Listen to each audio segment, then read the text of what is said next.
Hello, everyone, and welcome to this three-quarter point in our 43rd series. I missed a trick last week, and I could have said that when David Runciman was here, that was our 1,100th meeting, according to the statisticians. And now I introduce the second part of the Keele University Act, and it's a chance to welcome back Jon Herbert. Many of you will remember that he's given us some very stimulating and sometimes entertaining discussions about politics in the United States. As those of you who are new will know if you read the recent email, Jon is a lifelong student of the presidency of the United States and all that entails, and therefore he always comes here each time that he talks to us with fresh insights, and we will all learn something new from what he has to say. And clearly, at this precise time, it's great to have him along because there are major things happening across the Atlantic. And let's hear what is important from Dr. Jon Herbert.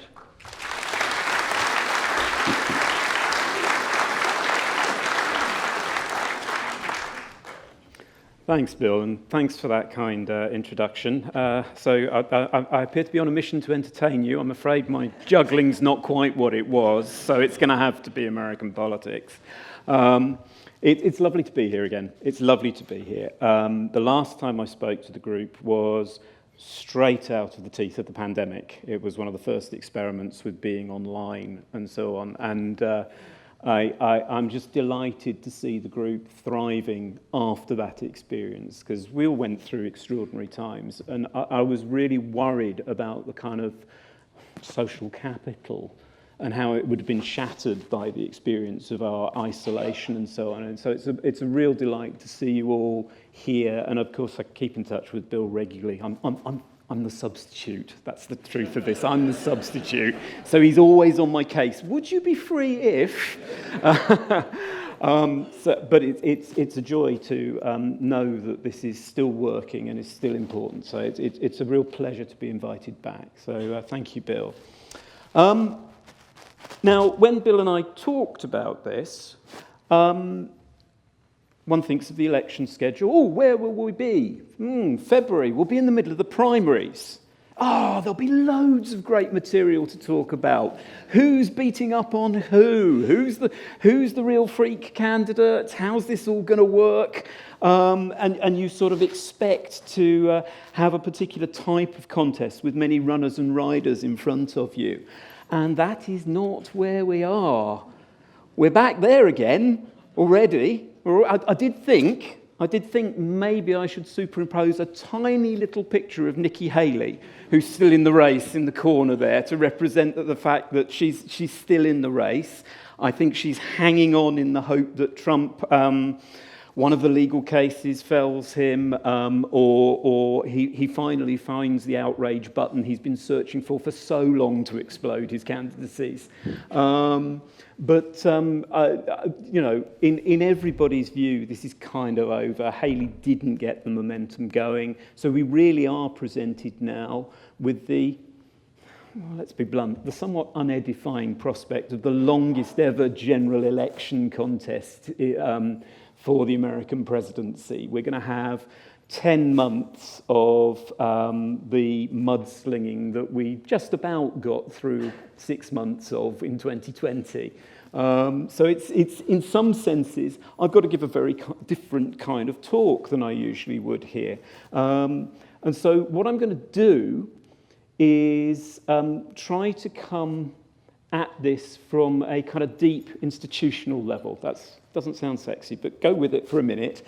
The punditry are desperately the media are looking for new ways to characterize this battle between these two individuals. It makes good television, two individuals. But what's happening in American politics is actually something that I consider a deep structural change, and it's really important to grapple with the nature of that change. And for us who are over here looking at our foreign policy in the future, looking at our status with Russia's assertion and so on, to understand what's happening in American politics and what position that might leave us in. So I'm going to talk about this fundamental change and how American politics is developing at the moment, and try and get you into thinking about how it might pitch in the 2024 election. So the fundamental change, we have spent years, since the 1980s, talking about the polarization of American politics. The idea that the two political parties have moved apart ideologically, that they are now indulging in much more partisan warfare with this kind of no holds barred conflict between the two. And the whole game is about how you play the partisan conflict in the hope of winning the presidency or control of the houses of Congress next time. And we've got some fantastic scholarship on that. You know, really? It's beginning to look a bit more like British politics. You know, there's an argument that American politics is catching up.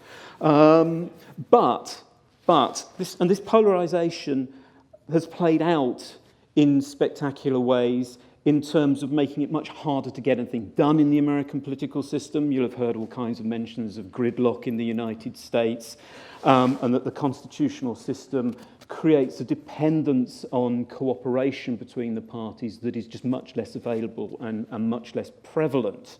All right, so there's all this idea that Congress is the broken branch, that it's impossible for presidents to lead Congress anymore. So there's an institutional level at which this polarization, this partisanship has played out. And in elections, it's made a radical difference, this polarization. So what we always used to talk about in American politics was the two parties fighting over a substantial population in the political middle, the moderates or the independents, all right, either ideological moderates or the independents who are not associating themselves with either party. All kinds of complicated and interesting work on that.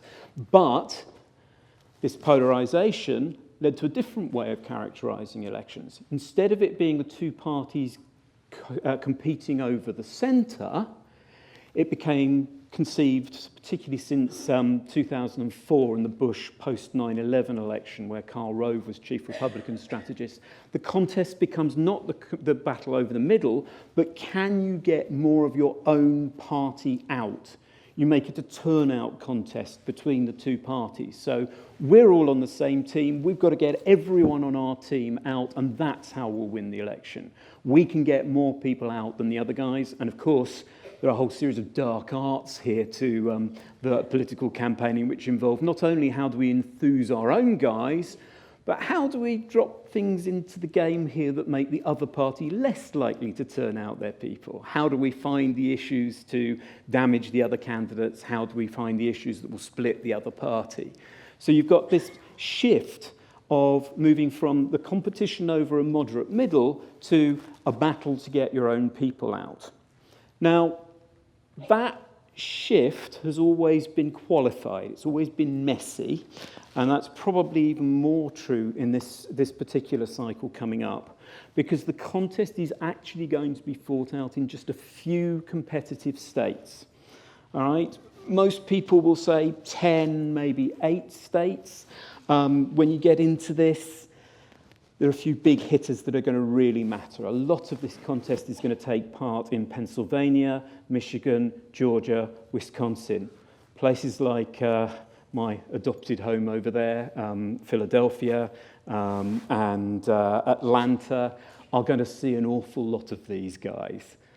Because the contest is going to be concentrated in these states, because it's hardwired into the American electoral system that you win each state in turn, and that contributes to your aggregate that might win you the presidency. So you've got to win these few key, what they call purple states, neither red nor blue. Okay, all of that has happened, but now we've got this new, very much sharpened layer, which is a division within the parties. All right, and that's the real thing I want to talk about, how this has happened, this division within the parties and the repercussions of it. Why has this division in the parties sharpened? We've always talked about there being tensions within the parties, but this has become far more brutal. All right, and I want to talk you through some of the examples of this happening why it's happened, and what the implications of it are. So let's get into this through the vehicle of the Republican Party, and talk about their changes, because that's where it's been most obvious. Now, when you think about the recent history of the Republican Party, you can't avoid this, all right? I've shown you this before, I think. This is a photo I absolutely love, not in the way you put it up on your bedroom wall kind of love, but in a kind of, wow, this is telling. This is the image Trump chose to release during his transition in 2016 going into 17. This is how he wanted to be perceived. Dark background, glowering, strong man kind of look. It's quite an interesting visual image in that sense. But most people and most of the media coverage want to tell the story of the Trump phenomenon. All right, they want to tell this as a story, and they tell it in different ways. They tell it in terms of three magical Trump formulas, because the media particularly are still trying to get their heads around how is this happening? What is going on here? How has this guy come to prominence? Now, one version of the formula, the magic Trump formula, is to think of this as about ideology and policy. All right, the suggestion that Trump talks about America first, tapping into American patriotism, but with a series of policies that represent that, most notably protectionism, with its economic implications of bringing wealth back to the American heartland, and in terms of immigration, symbolised most obviously by the wall, a lot of which immigration is, of course, a way of talking about race in American politics as well. Now, the idea that those policies have an enormous impact was somewhat belied by the fact that the people who did surveys of audiences leaving Trump rallies couldn't tell you what any of the policies were. All right? There were people literally walking out where they would be interviewed and say, oh, I love him, he's the best thing, he's going to be a wonderful president. No, I don't know what he's actually going to do. All right? Now, one wants to laugh, but there is a level at which he won. We need to notice that we've got to unpack this a little bit. So, okay, the second magic Trump formula, which you see a lot of focus on, which those kind of studies which were based on those interviews really emphasised, was a question of his personal charisma, the idea of the emergence of a new level of celebrity politics, that he was a known name who knew how to perform, and had this status courtesy of not just his television work, but his broader branding of himself as a celebrity. And getting deeper into this, actually saying that the polls showed a belief in him having some kind of authenticity. All right, that he was actually speaking his mind, and of course that's why he was treading on people's toes, that this really was the guy. He doesn't care what other people think, he's going to tell you what he thinks, that's him, he's real. So there's this kind of charismatic power that talks about the Trump phenomenon in terms of his personal magnetism.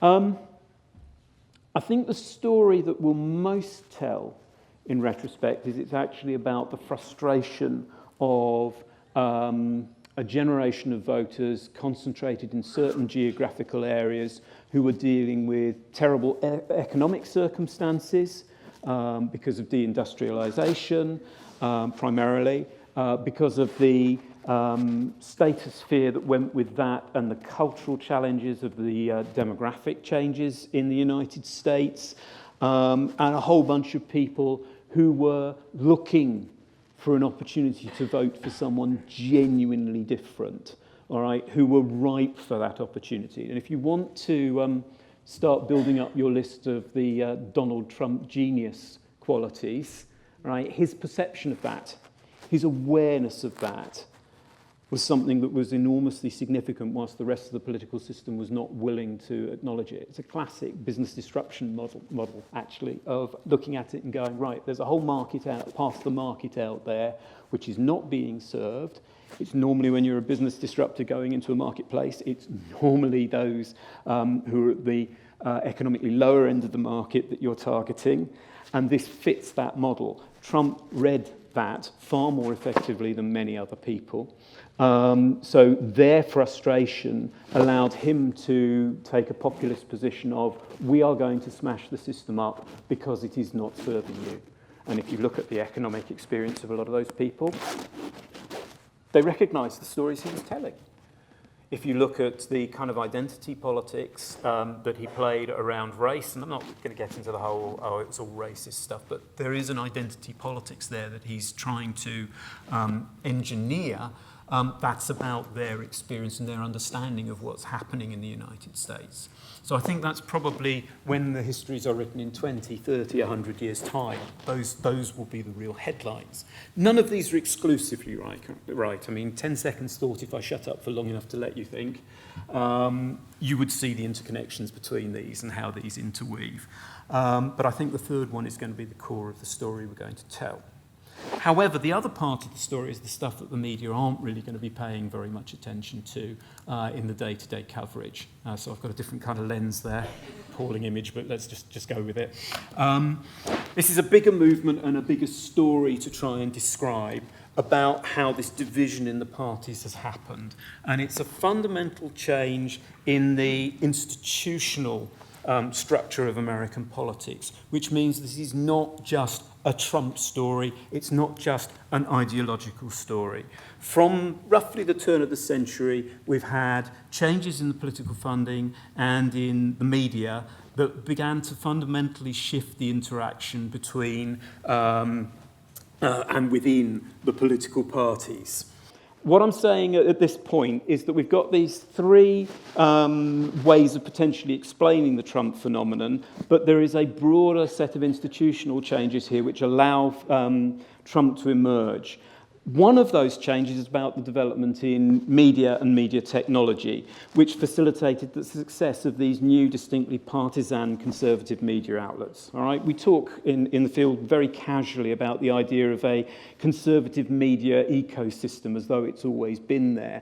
But the emergence of these outlets has created a space where you can access a more ideological, a more persuadable audience who are already on your side. There are a series of political opinion shows now that are characterized by this grievance-laden political talking to that voter frustration that I've been accounting for earlier, and they command public attention. Social media's increased reach has reinforced this effect as it gathered like-minded individuals to share content while excluding stories that might challenge established views in the group. So you've got these pockets now of isolation from potential contradictions to people's belief in the media. In parallel with that, there's been this incredible shift in the funding arrangements. Basically, there were some Supreme Court decisions in 2010, a series of decisions that characterised as the Citizens United decisions, but there were a series of associated rulings which completely changed the landscape of political funding in ways that weren't even predicted at the time. What this meant was that corporations, interest groups, and wealthy individuals could increase their independent political spending on elections whilst telling people less about what money they were spending. And that was significant. That increased the amount of money going into the system vastly. Plus, they could accept unlimited contributions to support their spending. So you get these new organisations, super PACs, political action committees, who are independent actors that can raise and spend extraordinary volumes of political money. Funnily enough, that was what we thought the headline was. That was going to be the big, impactful thing. Look at all this money flowing in. This is going to transform American politics.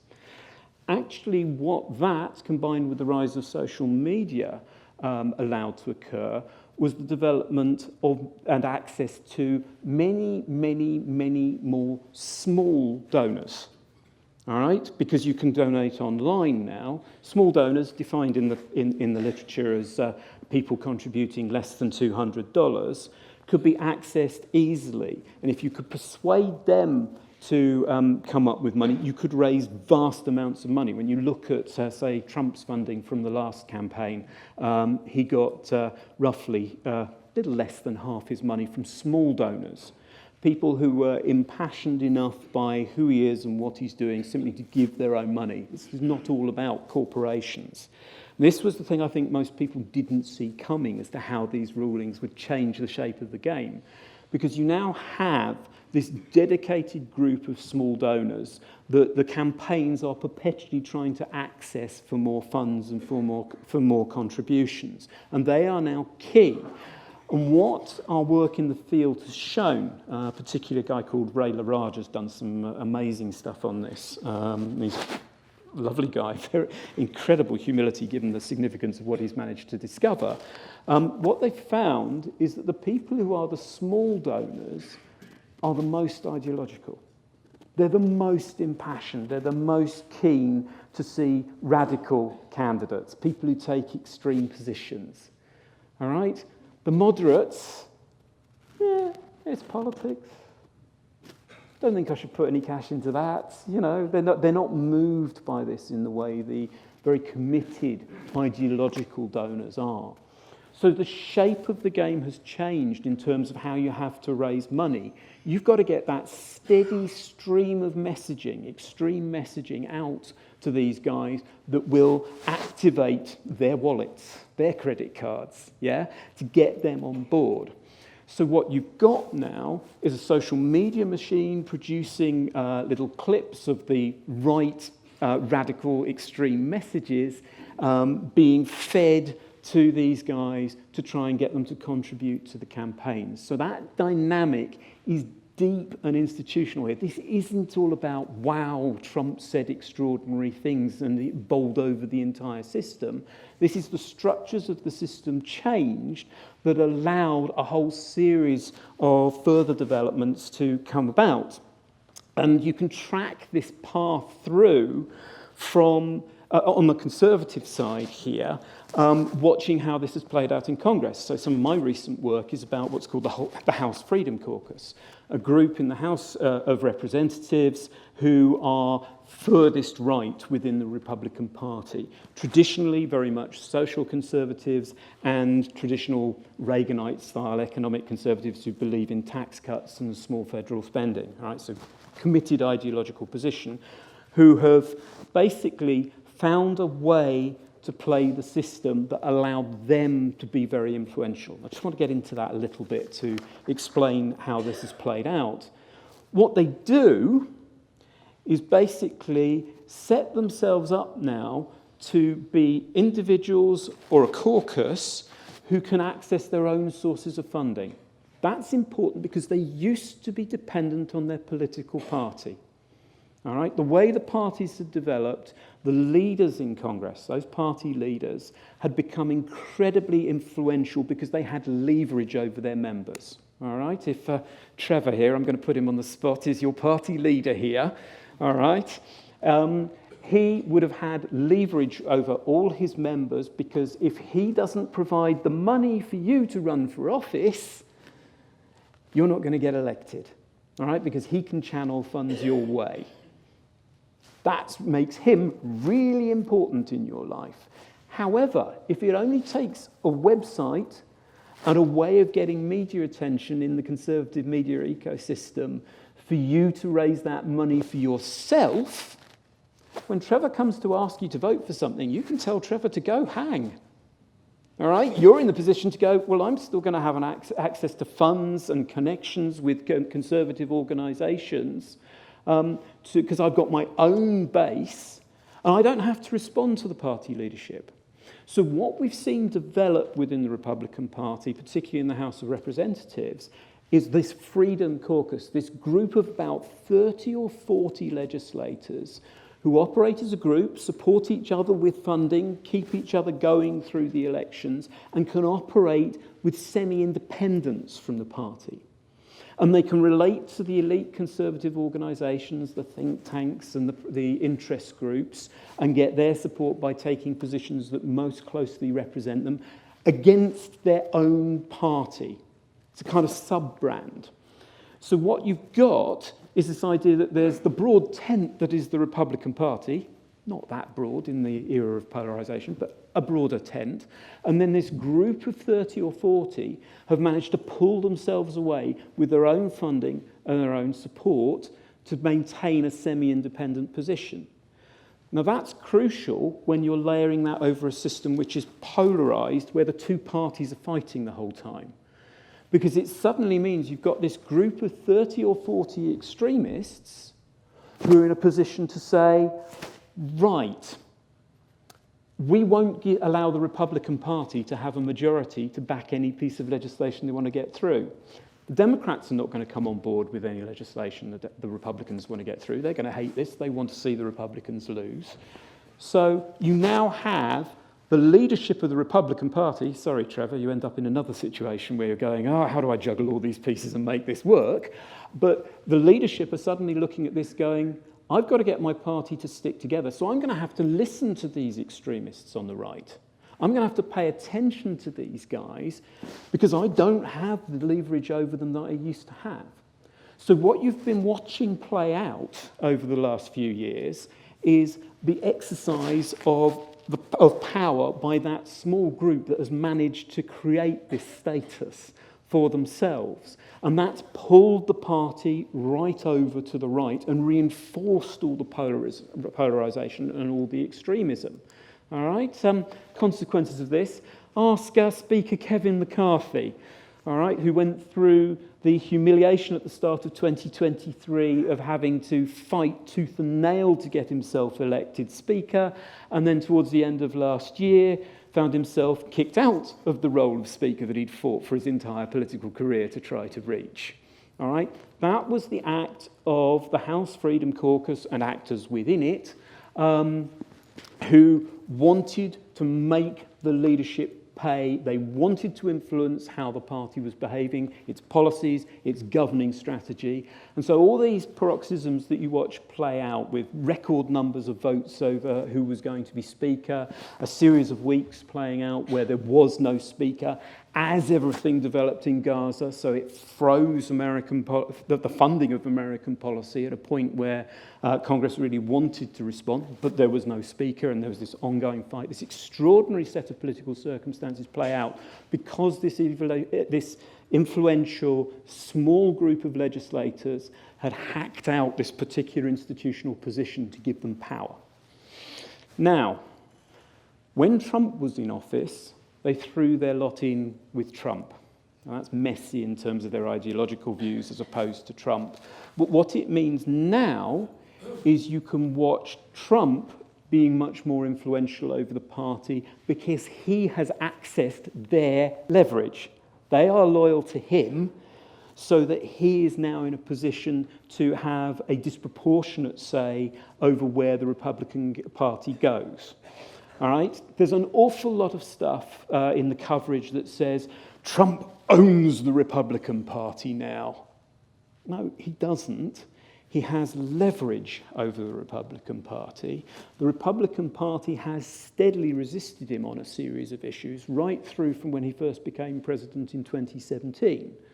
But what he's managed to do in this current moment is put himself in a position where he can induce chaos and induce a reaction. It's not just about his popularity among the public. It's the way that the game is being played in Congress that helps support his position, because those guys can force the leadership to pay attention to them. It seems to be giving him a kind of veto, and we watched that play out in the big battle over the last few weeks, where we saw the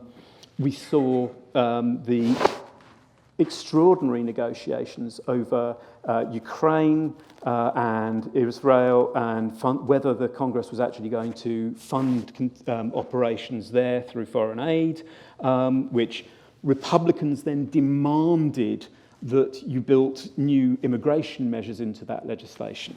Okay, so Biden really wants to get aid to Ukraine, really wants to get aid to Israel. The House Republicans say we'll only pass this if you take really extreme measures on immigration. Biden has to confront this situation, and eventually, when the bill is actually put together, it is Trump who pulls the plug on it by saying, don't support this bill, and the Republicans in Congress jump in response because of the leverage of these guys. So what you've now got is this much more intricate game, both in terms of the congressional politics and in terms of the electoral politics, because, of course, this is an electoral issue for Biden as well. Bill, can I just ask, how much time have I got left? Because I've slightly lost track of when I started. I should have written it down. 15 minutes. 15 minutes, yeah, that's fine. It had better be enough, hadn't it? Yeah. People will want their coffee. You don't deny people their coffee. You know, that's, no. Okay, right, so you have this recent battle play out, yeah, over the immigration bill, and that's a further story on the Democratic side as well that I want to explain as well. Okay, so Democrats, going to keep this relatively short. If these are deep institutional changes that influence how more extreme-leaning politicians can operate, then surely there's a Democratic story that matches the Republican story. Yes, indeed, there is. What we're talking about is not just the emergence of Ocasio-Cortez and the so-called Squad, a high-profile group of legislators on the most liberal end of the Democratic Party, but the creation of and sustaining of a really influential caucus amongst the Democrats called the Progressive Caucus. Right? You've probably come across them in the news. The chair of that caucus, Pramila Jayapal, is probably one of the most important people in Washington you haven't come across in lots of news coverage, because she's extremely influential within the party.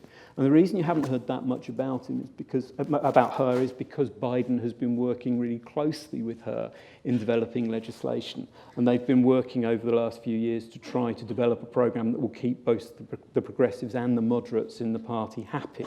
But the same dynamic is at play here. These guys have set themselves up with individual separate sources of support, which allow them to bypass party mechanisms. So we've got a matching story there to tell.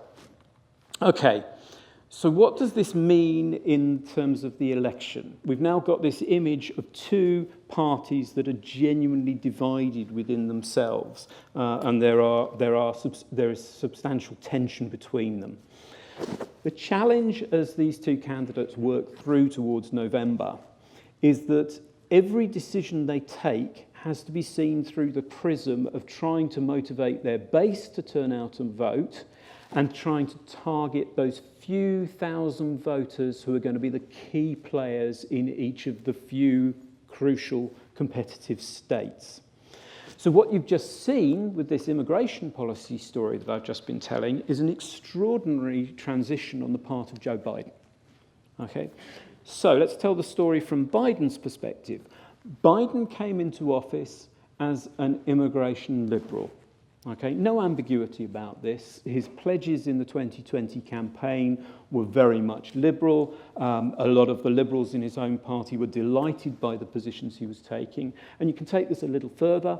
The party as a whole had moved to the left in a way that made it very hard for anyone to run for office as a Democrat if they expressed skepticism over liberal immigration policy. That's where they were in 2020. What then happens is that the conditions on the ground change. You have real problems at the border. I mean, extraordinary images, including things that have upset Biden enormously, like some children being kept in cages again, the whipping of attempted migrant Haitians by guys on horses who were trying to basically herd them. These kind of images have really upset Joe Biden. One of the stories you hear of his furies are around this. But at the same time, he's been sharply aware of the fact that the border is out of control and that as a political issue, it's begun to hurt him. So what has happened is a movement of Biden from the left to a much more moderate position. And the extremity of that really, the sharpness of the move becomes really clear when you look at what was in this deal that's just been rejected. All right?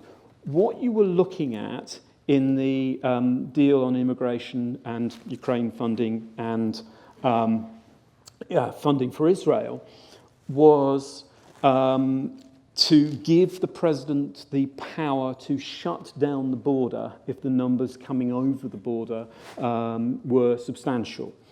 Substantial to actually reflect the fact that more than were actually coming across. So he could actually say to the country, I will shut down the border the day this legislation is passed.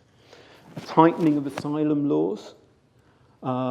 This looks like a Republican bill, and Biden supports it. Now, I'm not trying to tell you to be delighted or horrified by that. You'll have your own visions on immigration policy. What I'm saying is really important here is that Biden recognizes the electoral potential of this issue to hurt him, and it's dragged him away from those progressives in his party. All right? It's moved him back to the center because he has this fear of an issue which, for the first time in January, became, in one poll at least, named the most important problem facing the United States by the public. All right, that's never happened before. But in January, people actually started saying immigration is the most important problem in a Harris poll that came out. It really emphasized the fact that this issue has shifted in its status, that people are aware of this and are upset by this as an issue. So he recognizes the electoral threat.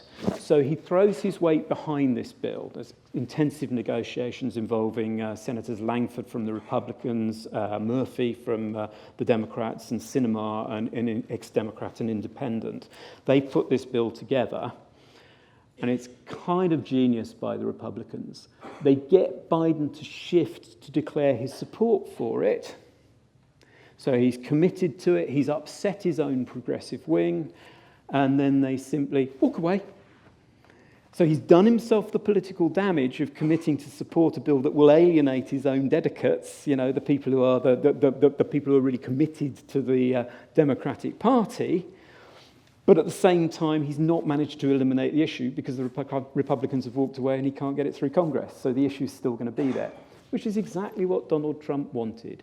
He was saying openly in speeches, I don't want the problem on the border sorted. I want border chaos. This is the issue that I'm going to win the election on. All right, public speeches. I mean, that kind of blows your mind when you think about that in terms of, right, the state of the people on the border, not just those who are trying to come into the country, but those who are trying to live with the immigration problem on the American side of the border as well. All right? They're trying to live with this, and Trump's saying, yeah, just hold on a year till I've won the election. Let me win the election, then we can deal with this. Kind of an extraordinary measure of Trump's approach to politics.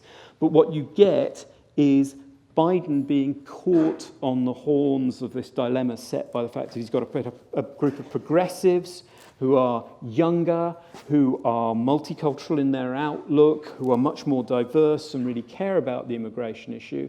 And he's got a group of moderates that he might have, that he's going to be targeting, particularly in those 4 states, that he is therefore trying to work out how to win their support when they're concerned about the immigration issue. And it sort of speaks to the kind of dilemmas they face and how sharp they are right now. So, I'm going to very quickly run through what's at stake here, because I've now talked about that big institutional shift, and I'll talk about what's at stake, and maybe we'll talk about who's going to win in the questions. I'm not planting questions, but there's an opportunity there. All right, let's just talk about this a little bit, because I want to try and talk about that dilemma and its problems of having the 2 wings to the party. One needs to think about what's actually at stake in 2024, all right? Biden will tell you it's all about democracy. Trump will tell you it's about the end of civilization in one form or another. Let's start with what Biden's achieved, because it's a way of talking about what might happen in a Biden second term. Biden has an extraordinarily successful legislative record, all right? Easily matches that of Democratic predecessors. He's managed to get the American Rescue Plan through, which was an economic boost, and did a great deal to move America beyond the COVID crisis. He's managed to get the Inflation Reduction Act through, which is managed major investments in green technology, and to start addressing some of America's healthcare problems. He's got the Infrastructure Investment and Jobs Act through, which is a major investment in all kinds of facilities for which the payback for America will be in 10, 20 years' time because of the technical developments it'll allow, the transport developments and so on. He managed to get the first proper act on gun control through, the Bipartisan Safer Communities Act that we've had since Clinton was president, the first major legislation on that front. It's limited, but it's a major achievement. He managed to get the Electoral Count Reform Act through, which means the Vice President's role has been much more clearly defined in elections, which was an attempt to try and make sure we don't get another January the 6th. And he's taken executive action across a whole range of issues. The Progressives have a real reason to be happy with a lot of what he's done. Okay? And if we had 4 more years of Biden, we could expect him doing the same kind of thing. Broadly, an economically focused industrial policy to help the economy work better. All right? That's the broad shape of where I think we would go with another 4 years of Biden, although he'll almost certainly face a Republican Senate, which would not make that easy. Trump, well, the Trump plan is where I'm going to finish. I feel I should be sending you to coffee with a spring in your step, and I'm not sure this is quite the way to do it, but let's see where we go with this. The planning for a second Trump administration is actually well underway. All right, one can read the Trump statements, listen to the Trump statements, and build a picture here, and you can see some of the policy plans that have been released. We can expect a fundamental reevaluation of the relationship with NATO, and the recent comments on encouraging Russia to attack allies who fail to pay their NATO bills gives you a sense of the direction we might be heading. He's going to order the military to attack drug cartels in Mexico. We've got all the repercussions of what an America First policy might look like in Ukraine, given his tolerance of Putin. So we're looking at probably, for reasons I'll get to, some of the rhetoric being delivered in his kind of America First element of his policies. In immigration, we can expect sweeping raids, which will be incredibly disruptive to the American economy and American society. He's talking about the kind of mass deportation that occurred under the Eisenhower administration in 1954. So he's talking about the scale of millions per year. So they're actually planning, and not at the Donald Trump spouted something about this. It's being planned, all right, because Donald Trump will just wing it on occasions. He's planning huge detention camps to be built by the military on the border. He's planning stopping asylum. He's planning deportation of a lot of people who have a temporary protected status in the US. He's trying to end birthright citizenship for babies born on the US soil. And he's talking about invoking the Insurrection Act near the southern border to use troops as immigration agents. His kind of immigration guru, Stephen Miller, says most of these can be done through executive authority. You don't even need legislation.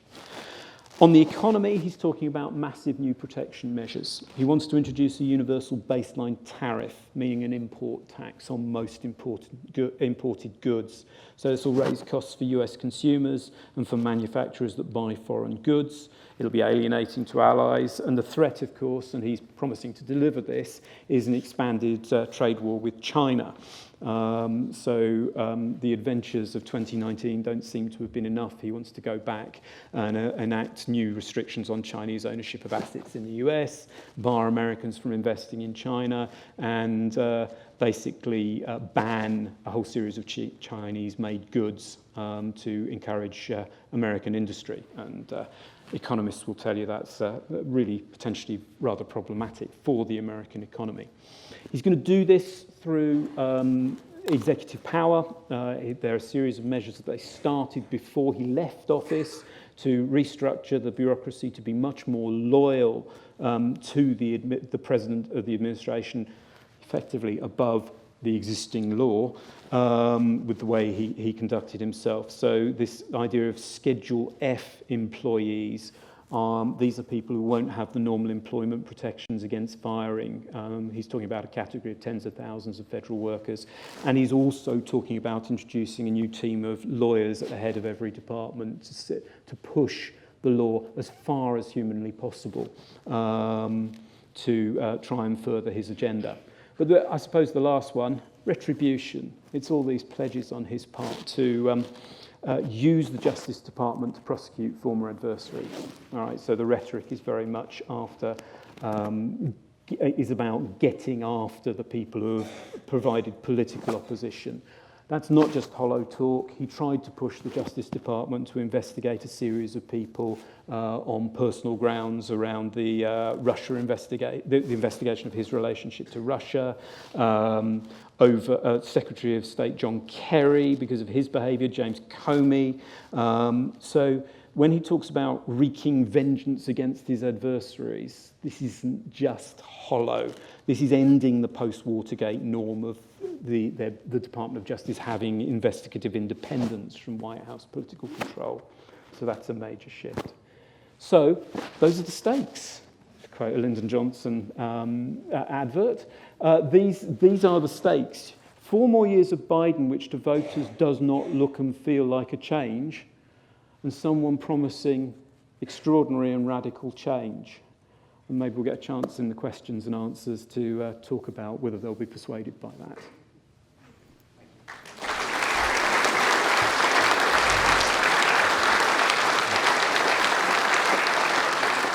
Thank you, everyone, for your multiple questions. I just don't think we're going to get through them all. I'm going to crack on, and John will do his best to give you succinct and thoughtful replies, as he usually does. There are some questions here about the spend that goes on in these US elections. So on funding, are there any forms of monitoring in place to address the risk of fraud, deception, and so on, including the amount of funding that might be going towards Donald Trump's legal defense or defenses? And someone else is saying, oh, what, on what do they spend? On what is all this money being spent? Okay, we'll do the double check because Scott's been working to make sure everything's functional. Can everyone hear me okay at the back? Fantastic, thank you. What do they spend it on? The initial starting point is obviously their travel, jet travel and so on. But the really big operations, the real thing that sucks up the money is the TV advertising. And it is still TV advertising that sucks up the money, even though social media communication, it doesn't even always look like advertising, is obviously a big part of this.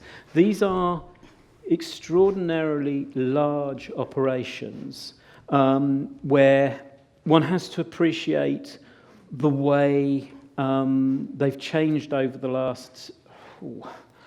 Since sort of going into 2012, really, to be so reliant on big data. Now, what the Obama campaign in 2012 thought it could do, and it was right, was name the group of about 10 million voters they really needed to reach.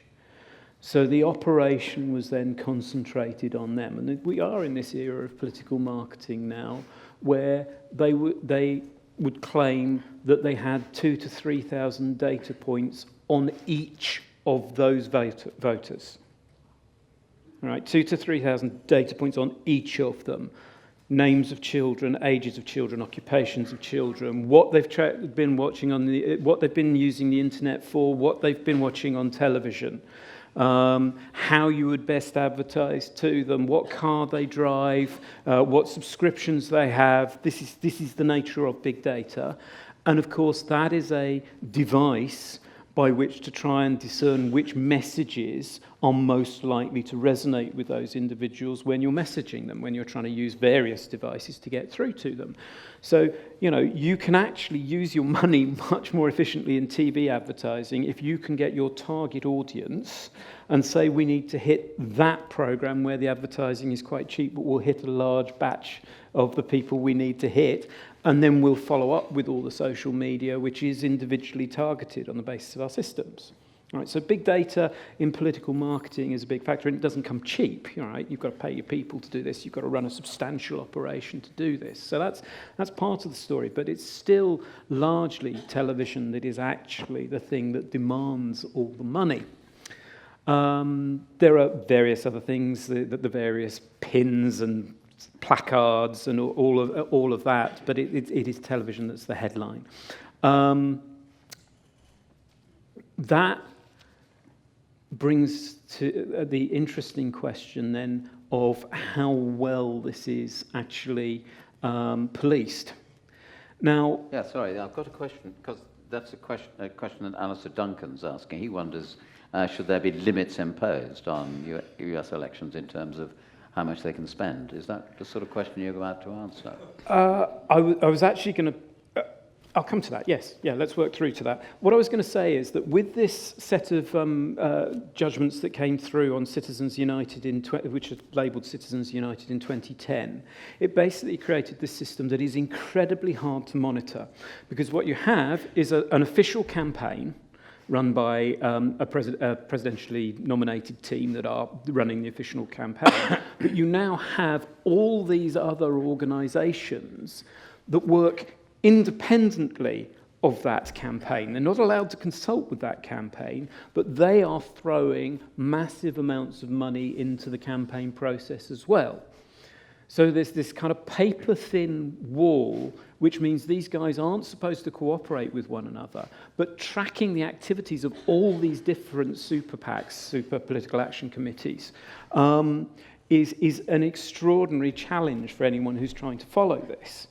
Plus, the way returns work to the Federal Elections Committee, it's quite hard to track even what the campaign is doing. So there is a real threat here that money comes in from other sources. And we get these rolling problems with, for example, foreign spending on elections. That's foreign governments trying to influence campaign results. With presidents using funding for source of things they shouldn't. Paying off mistresses seems to be a subject under discussion in the news at the moment. I think the thing to say about that is some of these misbehaviours do come to light. That is why Trump, one of the headlines today is about how quickly that case can move. If you've been following the news today, you'll know that the judge there has decided to press forward with the first criminal charges against the US president, and we're going to have potentially a trial starting in March. So this is going to be a massive part of shaping this. The question about the legal funds,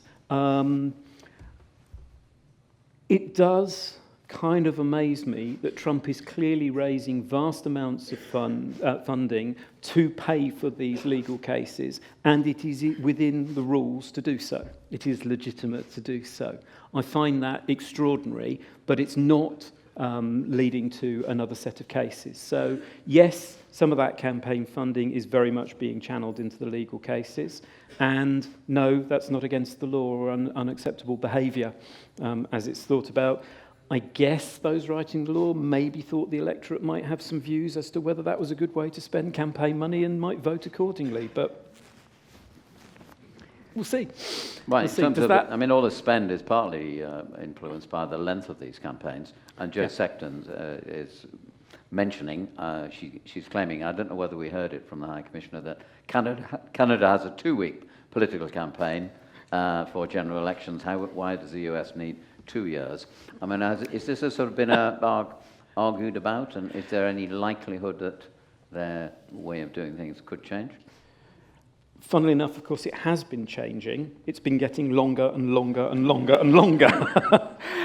I think you'll have gathered from the talk before that I'm a kind of someone who thinks about these things institutionally. What are the structures that make the incentives that get people to behave in particular ways?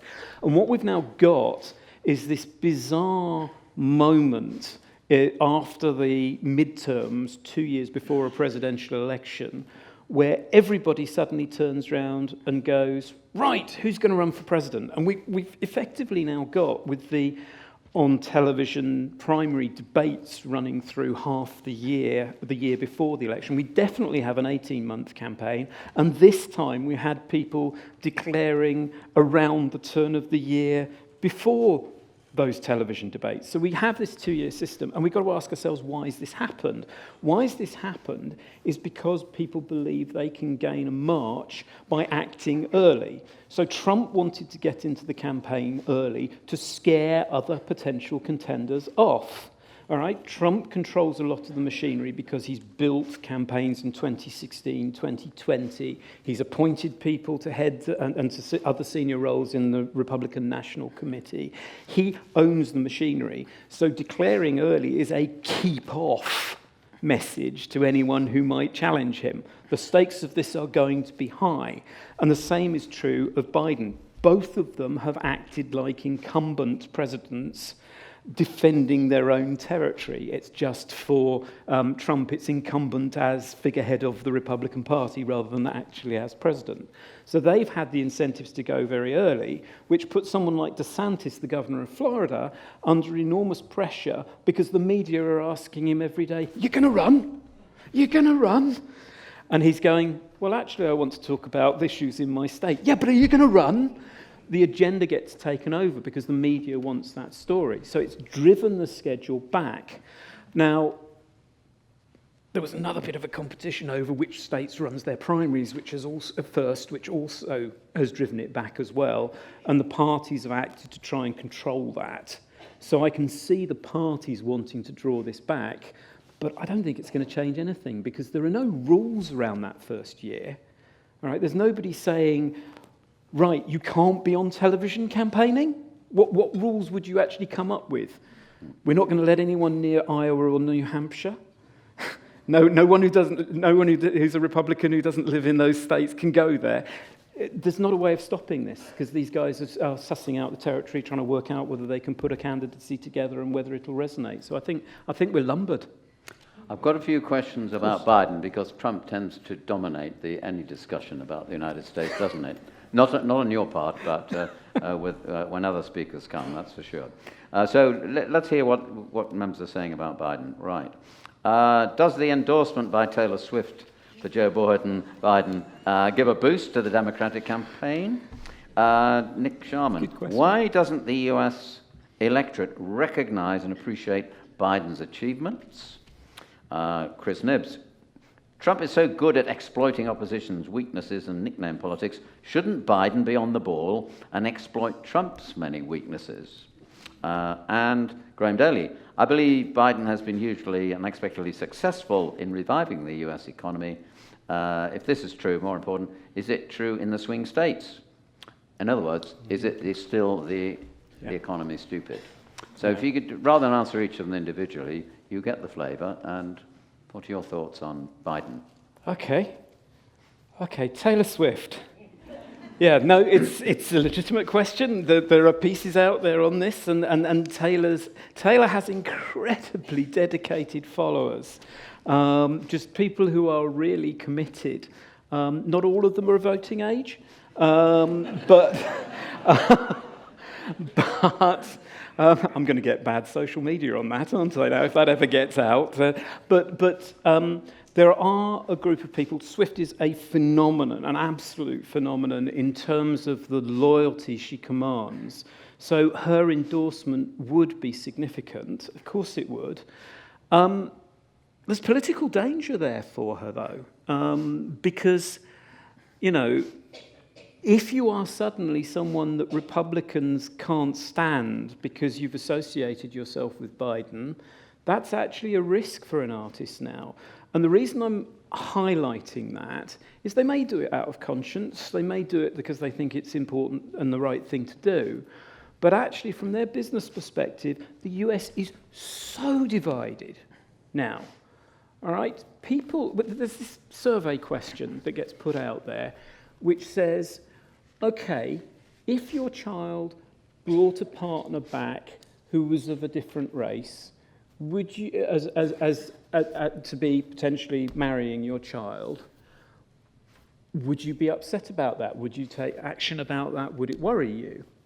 And people give a less negative answer to that than if your child brought someone back from the other party as a potential partner, would you be upset? Would you do something about that? It's almost, British tolerance, moderation, all of that, it's really hard for us to get our heads around quite how deep set this now is.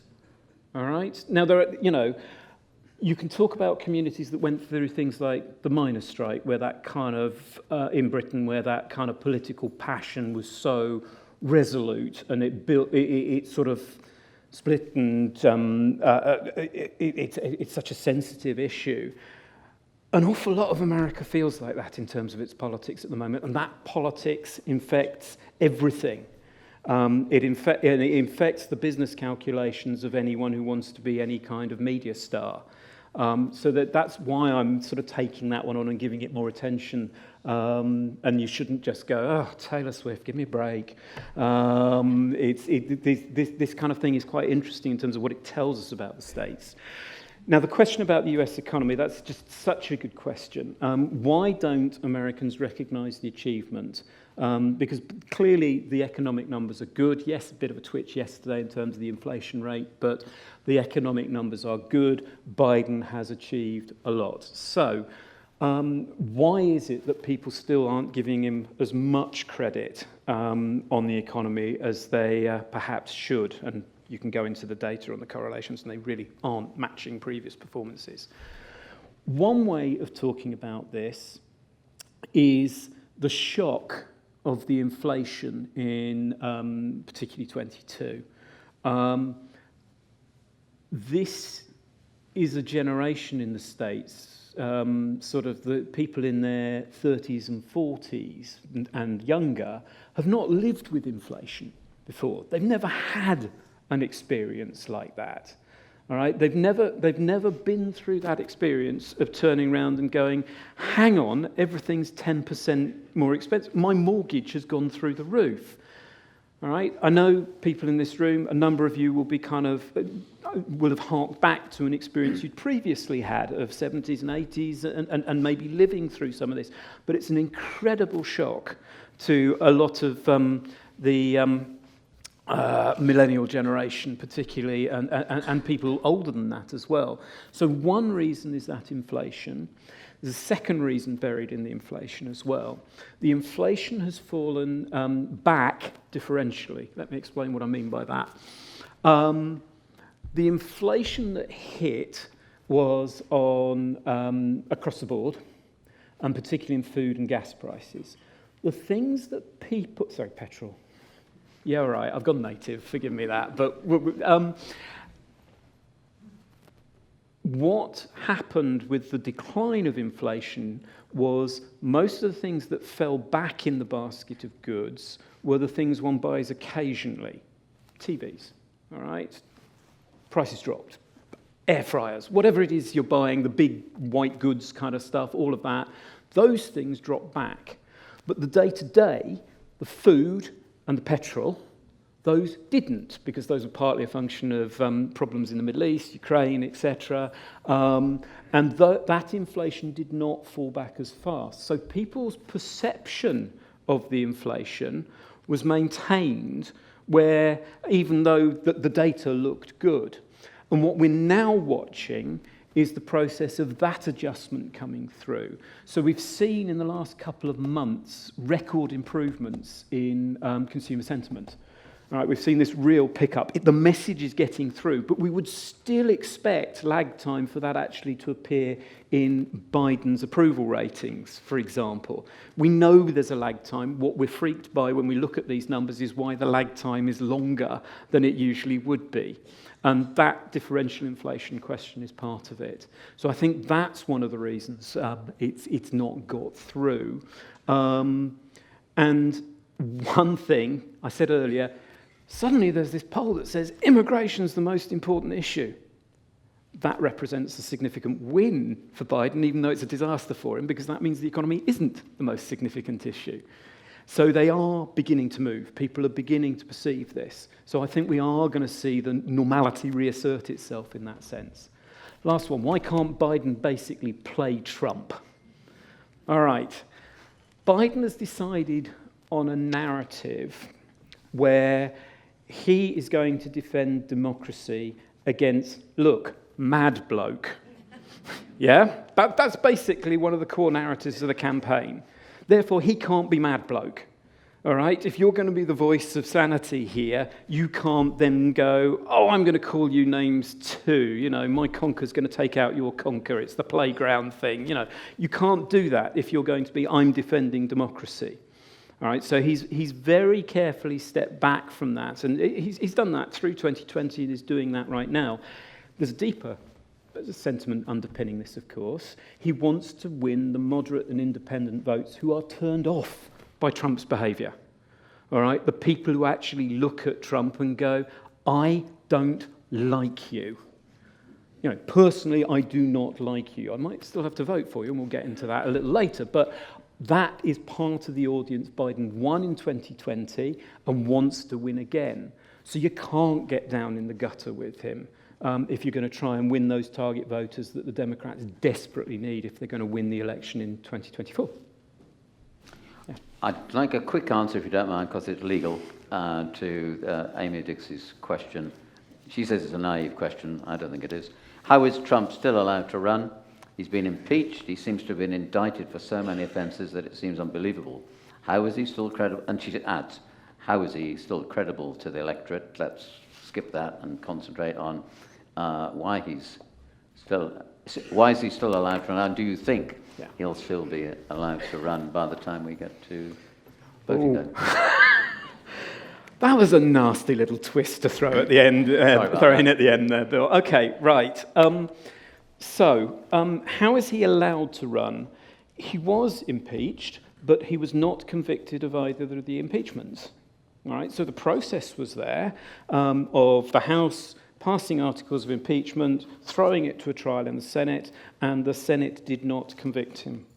All right? So if we think of it as though it's just a pure legal process, of course it's not. It's intensely political, but if you think of it as a pure legal process, he went to the Senate version of court, and the Senate said, you're all right, you didn't do it, you're free. So the impeachments don't count. So let's get into the indictments, all right? I don't think we can do all 91 of them.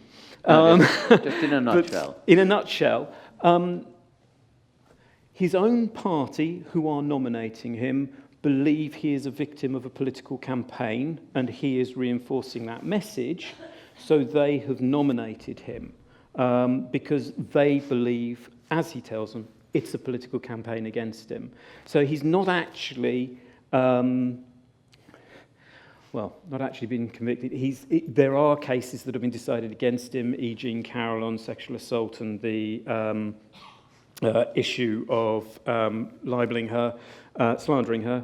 The Trump Organization has been found guilty of a number of crimes, but he personally has not yet actually been convicted of anything. And what's interesting is whether coming to your last question, Bill, your twist at the end there, yeah. What do the pollsters tell us about what will happen if Trump is found guilty? What will happen is that the Republicans will say it's a stitch-up. Large bunch of enthusiasts are quite convinced of Trump's virtue. They're convinced the system is out to get him, as they believe to a degree it's out to get them, and they are going to stand their ground. The key group become those moderates and independents and whether they're impacted. And it actually differs when you look at the polling by case. All right, so the document handling case, the idea he was stacking national security documents in his bathroom, nobody cares about that. All right, that's not going to change anything. The January 6th case, all right, being pushed by Jack Smith, the special prosecutor, that might actually have an impact on the moderates and independents, where if someone turns around and says, yeah, do you know what? You did actually induce that insurrection against the United States. The polls suggest there might be something to that, and that might have a real impact on the softer Republicans and moderates and independents when it comes to the vote in November. I don't want to upset anyone here, but I need to talk about death, frailty, and impairment. So Sarah Enough about me. Yeah, Sarah Stockdale asks, is Biden making a mistake in standing for re-election? Mike Hill, does US law allow Mr. Biden to run the country from a care home, should he win? Sean Care King, home, prison, your choice. Yeah. For all his achievements, Biden is being characterized as too frail to run for a second term, says Sean King. Do the Democrats have a viable sub to bring on? and we'll talk about his vice president later on. And then another one, what happens if, this is Ian Brown, what happens if and when one of the incumbent ancients dies in office? Who takes over, and what hope does that hold for the US? And yes, another one is from Carolinas, who's waiting in the wings if either of them become incapacitated. And I suppose it could happen before the election date, and of course more likely will happen during the 5 years that follows. Yeah. Could you just give us a quick sense of that? And then we've got loads more questions. We've got one there. Yeah. Okay. Right. Juggling what order's the best way to do this. Okay. Once they're in office, there's a vice president, and if they died, there would be a vice president who would step up. Of course, a lot of the speculation is about who Trump will actually pick. We're pretty sure it's not going to be Mike Pence. The question is, will he go for Haley? There are a whole set of political calculations about how you might choose your vice presidential candidate that I'll save you.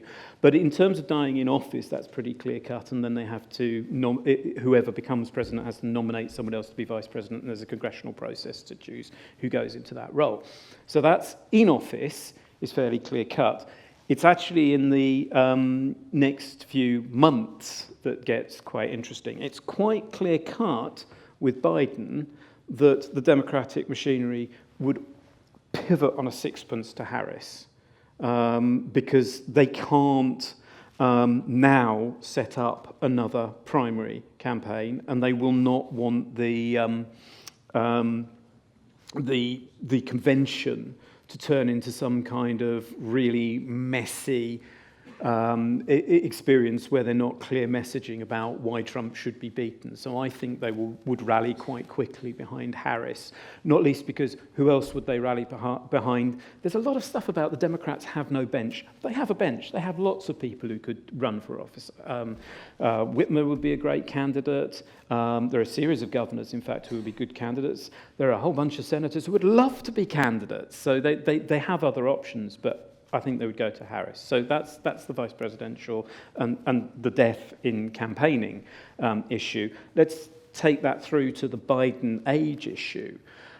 Yes, this is an issue. All right, there's no question about this. When you get into the polling, a very large percentage of those polled are concerned about Biden's age, which is kind of remarkable that the gap between Biden and Trump is so great, given the age difference is actually not that great. It's much to Trump's credit that he manages to project that energy in a way that Biden can't seem to do. It's not just to Trump's credit, it's to his handlers' credit. They create the situations in which he can perform this. He's actually quite protected. Even when he was president, you could see periods where his staff managed him back. You could see some of the performances getting a bit more eccentric, and then there was a period where he was not quite in the limelight so much, and then he would be brought forward again. I've not read much about this. I just observed it as we watched it play out, and I'm sort of disappointed I never wrote anything about it. But Trump has problems with his gait. Trump misspeaks, he says extraordinary things accidentally as well as antagonistically. So I think for a lot of people, they see a difference between Biden and Trump, but I'm afraid there's a greater level at this of there being quite a substantial disillusionment with the fact that these are the two candidates the system's come up with as well, which is going to be important. I think I haven't done justice to that, and I can't remember which bits I've left out. Great. So, and of course, we've got plenty more questions, and we've got one from the floor with the microphone. If you do want the microphone, I've got questions here, but put up your hand. So upstairs and downstairs, if you'd like Zena and Harry to pass the microphone to you. Okay, there's going to be one there upstairs. So go ahead, front row. Thank you, John. This lecture will be available online in a week or two, and on that basis, during the coffee break, I asked a friend, a lifelong Republican in North Carolina, a retired teacher, what he would ask were he here, and it was similar to my own thinking. He asked, why can't we have Ronald Reagan back? And so, in all seriousness, my actual question would be, I heard a pundit on a Radio 4 podcast this week say, if either of those two main parties replaced their front-running candidates, they'd almost be guaranteed to win. Can that be right? Yes, that can be right. Yes, that can absolutely be right. I mean, Ronald Reagan question is a very interesting one. Ronald Reagan would never win the nomination now on the basis of the beliefs of the party. Ronald Reagan was moderate on immigration. Ronald Reagan was willing to accept tax rises when that was needed in the mid-80s, not the very start of his administration. Reagan would not be a credible candidate in the current environment on the basis of his ideological beliefs. But the idea that either candidate drops out and a younger candidate comes in is initially appealing. Okay, both candidates are being looked at, particularly by younger voters, as out of touch and old news, and therefore we're expecting the younger, vibrant candidate to come through, and everyone will just go, oh, thank goodness. All right? That's what Harris should be, if it were Harris. But Harris is not actually, and that's what DeSantis should have been. All right? They should have been those candidates. Neither of them are very good at campaigning. All right? They're not actually very good at getting out there, putting an organisation together, deciding on a message, and getting that message to get through. So it's not just as simple as these are two dreadfully unpopular candidates and the Americans will vote for anyone else. They're more discerning than that. They are going to look at this. Firstly, there's a percentage who are just utterly dedicated to Trump and completely committed, whatever. But if a younger candidate came through, they'd be exposed to the same scrutiny, the same processes of scrutiny. And I don't think this would suddenly resolve it and the election would suddenly go the other way. Harris, if something happened to Biden and he decided to withdraw and Harris gets the candidacy, that's a problematic candidacy. It's problematic within the party because she has this background as a California prosecutor where she was quite harsh on issues of law and order, and therefore is handled with scepticism by a lot of activists in the black community. So she might actually struggle to muster her own base within the party, that element of the Democratic base. And we have clear evidence from the Obama elections that there are people who are really skeptical about voting for someone who is of a different race from themselves. And that is going to be a problem for her. So there isn't that magic, right, Joe, find a 40-year younger version of yourself and they'll win. It doesn't really look like that at the moment. Does that answer the question? Yeah, I think you've actually preempted three questions from Karen Townsend, Chris James and Rob Winter about basically what's happened to Kamala Harris and is she a burden? And Dave Bayliss has put it slightly different. If Joe Biden's forgetfulness is becoming more of an issue, what's the chance of Michelle Obama or Hillary Clinton becoming contenders for the ticket? Okay, I think I've kind of answered the mechanics of that being really very, very difficult. Hillary Clinton is not going to... Toxic. So, yeah, toxic, exactly. She's kind of... It was an extraordinary thing that the Democrats embraced her so wholeheartedly, given how she was received by vast swathes of and understood by vast swathes of the American population. She was never a strong candidate, and she looked like an establishment candidate. I went into City of Stoke Sixth Form and sort of lacerated her when the campaign hadn't really got going at that point. And the students just looked at me and went, but it's Hillary. And it's like, yeah, exactly, it's Hillary. You've got to understand how she's perceived, her associations with the Clinton presidency, the reputation for dissembling, the reputation for being an establishment figure. And I don't think some Democrats, even after the event, didn't get it, didn't understand it. So not Hillary. Michelle Obama, I actually think she thinks she's got better things to do with her life. I don't think she wants it. I don't think she wants it at all. I think she looks at what her husband went through and what it would demand of her, and I don't think she wants to do it. If the country came calling, Michelle, please save us, that's not going to happen, because there's going to be a whole bunch of Republicans going, no. So I don't really see it happening. I'm sorry. She might make quite a good president, but let's not go there. If that's not going to happen, Tony MacDonald is saying, well, it seems to him that the Americans are either going to end up with a nutter or an old dodderer as president. So he wants to know. Which is which? Yeah, we got. You don't have to answer that bit. But he wants to know whether the political establishment, fellow politicians, are going to be happy with that. I mean, have they? Is it so? Is the system sort of somehow set in concrete that they can't do anything about it in either case? Republican senators could have done something about it. They could have convicted him in the impeachment, the second impeachment after he'd left office. They could have done something about this, and they decided not to. They recognised it was a political risk if they'd actually voted to convict in the impeachment. They could have done something about it. And they've spent ever since on this really difficult line, trying not to encourage Trump, but not to be seen to disown him, because that'll hurt you politically.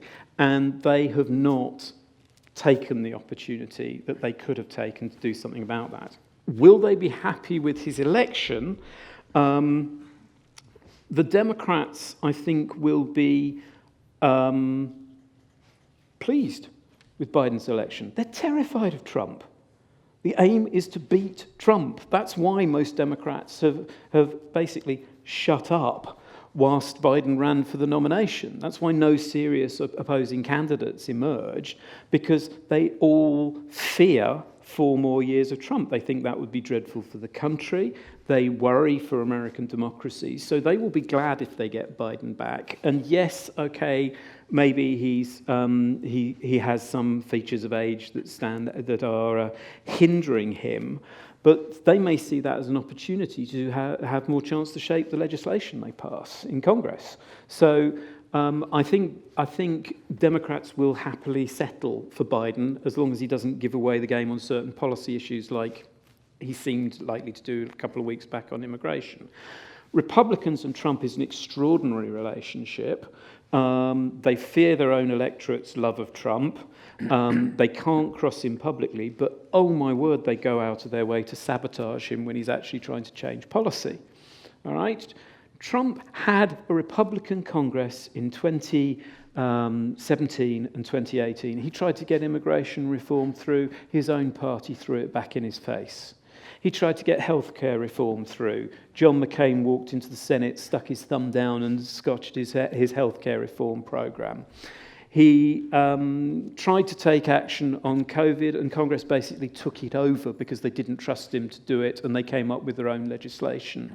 The Republican Party in Congress is still an independent actor on the details of policy. What they don't want to be is the piñata for Trump's name-calling, the nicknaming that we were talking about earlier.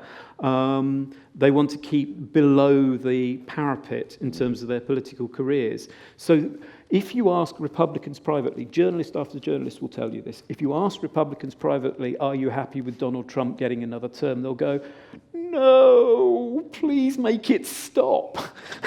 But they don't want a Democrat to win. They don't want Biden in office either, so they will probably regard Trump as the lesser of two evils and the best way for them to survive. 3 quick questions to go. Of course. One's about Putin. We've got questions about Putin, not to become the President of the United States. No, Jackie Hemingway. Today, Putin said he would like to see Biden elected rather than Trump. Why? And Julie says, what do you make of Putin's comment to that effect? And what are the prospects of solving current conflicts if either win? Okay. I'll take the first part. Yeah, I'll take Biden and Putin first. Yeah, I don't believe Putin. I don't believe him for a second. It's almost like we have reason to not trust him. Yeah, it's It's one of those where Putin understands how his words will be heard. I wonder if it actually comes out of the recent Tucker Carlson interview and the discussions around that he's realised that if he says that, it makes Biden look weak and disadvantages Biden. And therefore he's giving Trump the ability to say, you see, Putin respects me, he doesn't respect Joe Biden. So I think there's some doublethink going on here. I'm not one of those who goes, Donald Trump has Vlad on his phone and he can phone him up anytime he wants to, and there's this sort of ongoing grand conspiracy. I won't be completely shocked if we find that there are deeper connections. We found some during the 2016 campaign at the lower staff levels. But I think Putin is just enjoying playing games. I think he wants Trump because he thinks that Trump is less likely to fund aid to Ukraine and allow him to assert himself there. Well, a question where I'd like you to just sort of think carefully. The answer is not necessarily obvious. It's because it's from our two students, Dina and Harry. Yep. And between Biden and Trump, which president do you think handles or will handle foreign policy decisions better? For example, in their minds, who's more likely to help with the Palestine-Israel conflict? And the answer may be different. Yeah. Is it? And I suppose behind all that, some of us might be thinking, are there some areas of foreign policy where Trump actually might get it right, even though we don't think well of him? Yeah, I think this group used to have a real tradition of following Middle East politics really quite closely. And therefore, a lot of you in the room are going to know that anyone who sits up here and predicts what's going to happen next with real passion and commitment to, this is how it's going to work, is almost certainly making it up as they go along. So I'll make it up as I go along.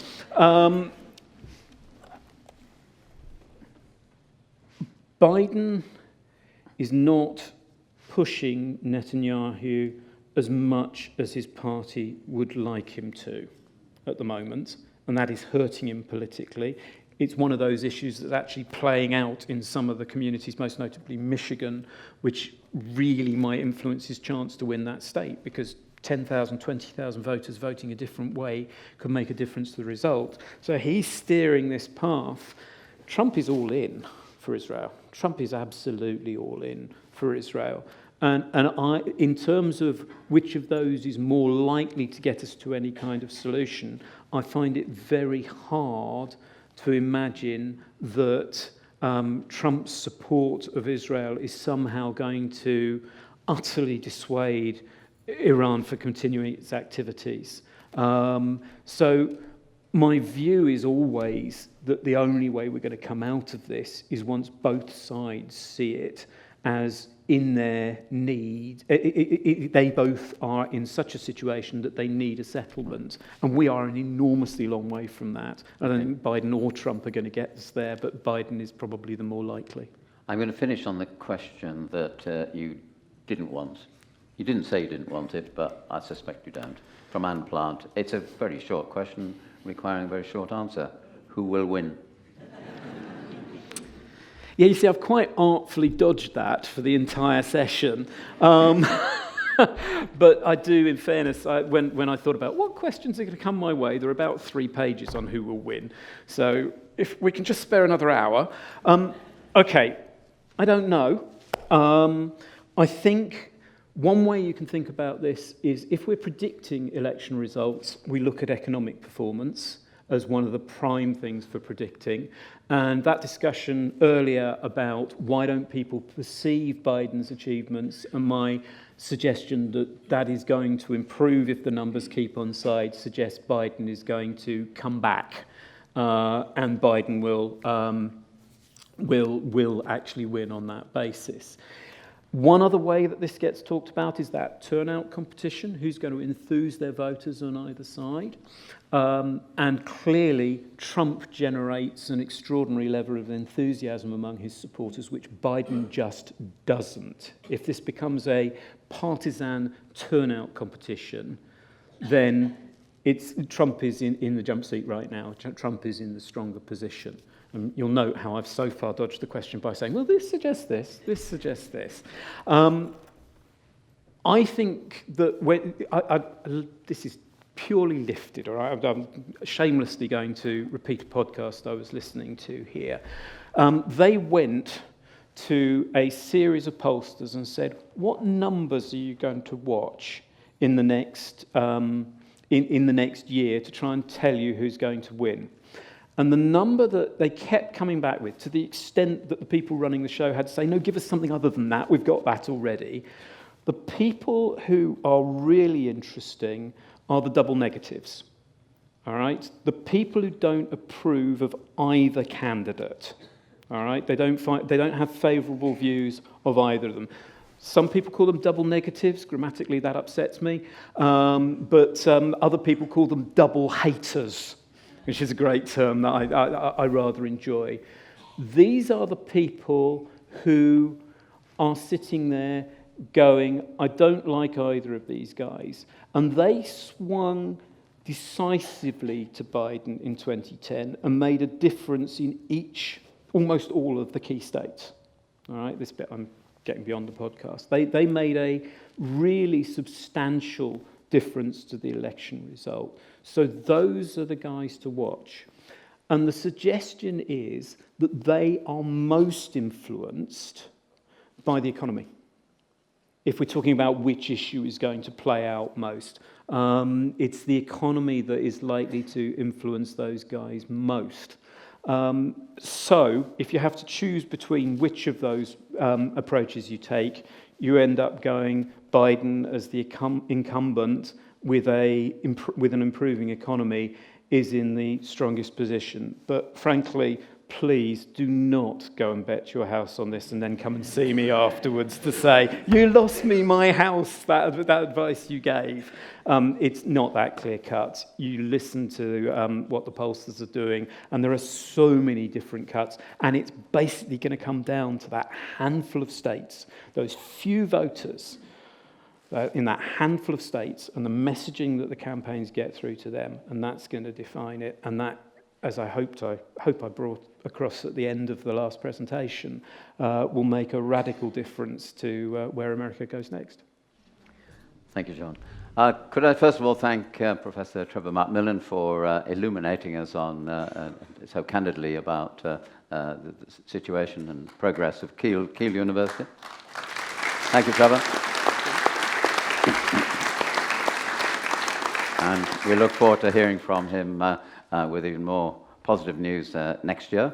And of course, this evening we've had a further visitation from Jon Herbert, as always, illuminating about the runes and the problems of the American electoral system. I thought he delivered a really complex story very adeptly. And as always, despite slightly dodging the last question, I thought he answered all the other questions with great clarity and with great depth. So I hope you all feel that you know a great deal more about what might happen later on this year, even if you're not quite sure what the result will be. Thank you so much, Dr. Jon Herbert. Well done. Pleasure. Absolute pleasure.